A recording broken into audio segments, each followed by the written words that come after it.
Siso T3 vừa 09 lại vừa mất tiếng. Đây trời mưa tập tã. Ok. Lên.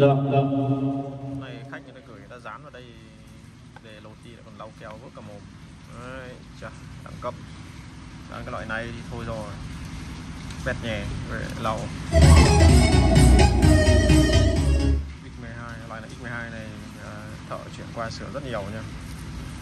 Mọi người nha.